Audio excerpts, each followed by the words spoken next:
Everybody. Sorry about the slight delay. I was having a little trouble with, it was trying to tell me my camera wasn't connected when it was, so I had to reconnect it. So today we're talking initially here about, are you giving into your flesh? And that ties in with the verse that I ran across for this week. Another one of these, verses that kind of hits you between the eyes or in the gut, whichever comes first. But the verse I wanted to share is Galatians 5:16 and 17. But I say, walk by the Spirit, and you will not gratify the desires of the flesh. For the desires of the flesh are against the Spirit, and the desires of the Spirit are against the flesh. For these are opposed to each other to keep you from doing the things you want to do. So, obviously, we are talking about this primarily in terms of food and gratifying those desires. But are you giving in to desires of your flesh that aren't healthful cravings? Obviously, there are some things where it is something we're supposed to be, our body's telling us, you need more of this. Usually, if it's saying you need more sugar, don't listen to it. That's a sign that it's not really something you're needing usually. If you get a craving for veggies, listen to it. It's probably a good craving. But we're talking about, do you let your cravings control you? And I know that is a tough thing. We don't equate,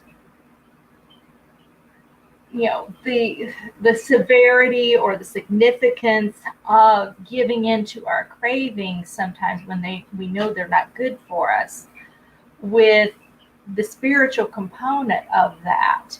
And it's something we really do need to think about.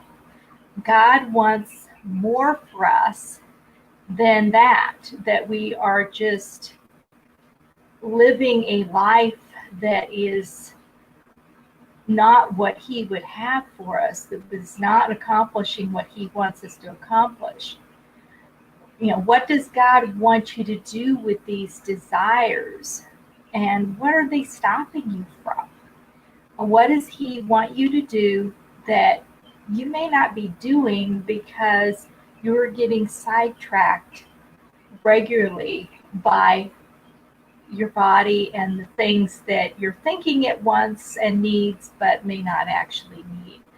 And this is an area I have to remind myself of constantly because I get cravings too. I get desires to eat more things, and it is a struggle, and it is something we have to fight against. Now today, for our recipe, to give you a solid start to your morning, we're talking about Coconutty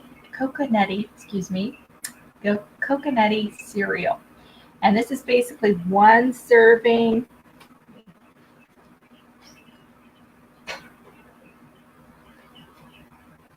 I've already got coconut oil in a saucepan back here. Let me turn it down a little bit. It's getting a little hot.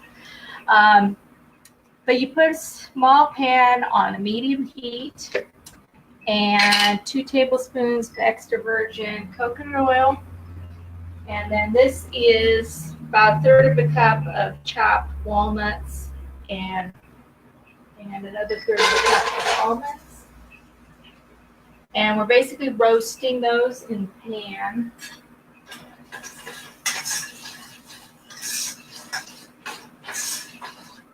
So I'm giving them a good stir.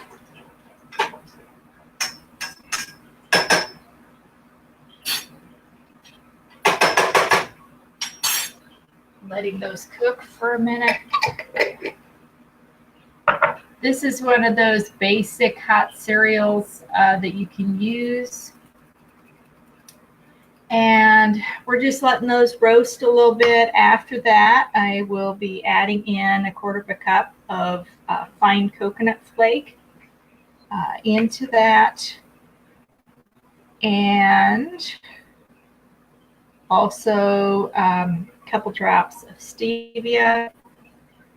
Pretty much you want to use stevia to your own personal taste. I try to keep my taste buds not craving high amounts of sweet. So I keep it as low as I get a little bit of sweetness, but not a lot. So let me give it another stir.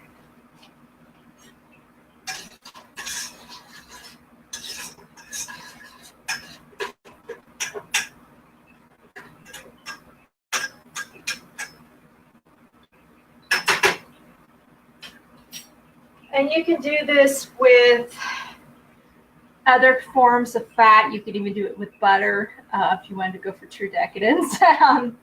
But you can vary that. You can also vary which kinds of nuts you're using. You can use mac nuts if your budget stretches that far. I am using almonds because they're one of the least expensive, and walnuts, which is also not one of the super expensive ones. They've also got a good fat content, especially the walnuts. And so that's good for being able to have, a meal at the beginning of the day that's going to give you some staying power, some satiation. Let me take a look over here.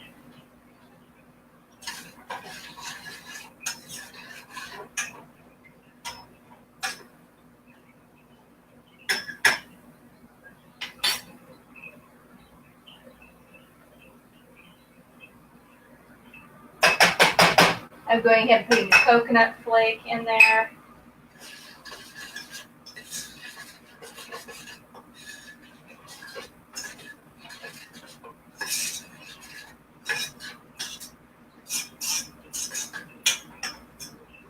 Smells really good. Just letting that cook slightly and soak up those oils. So I've added the coconut flake to it, and it's soaking up. I'm starting to smell the nuts, so I think it's time to add some more stuff to it.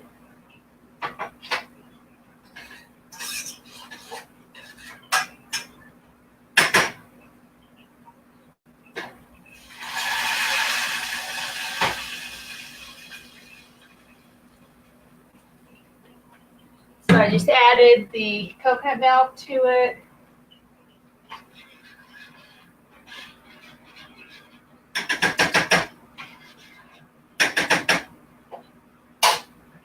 And I'll add a couple drops of some stevia.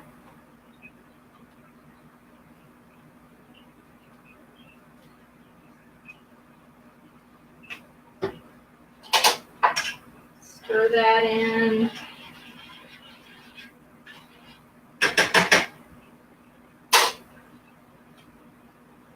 And that's most of what you do with it. The only other thing you do is you actually let it sit, kind of soak up some of the liquids and everything for about 10 minutes before you actually eat it. But that's it. So you're stirring the nuts up in the pan with some oil, add some coconut flake, and you want to, the coconut flake does burn easily, so you do have to, be stirring it, or, quickly get that coconut milk in there so it doesn't get overdone. And then obviously last, add the coconut milk, and then just let it set for 10 minutes. And that's all there is to it. So I will be back next week with another thought-provoking verse and another breakfast recipe. So see me next Tuesday at 8:30 a.m. And the replay will be going out on this on Thursday. So have a great day, everybody. Bye.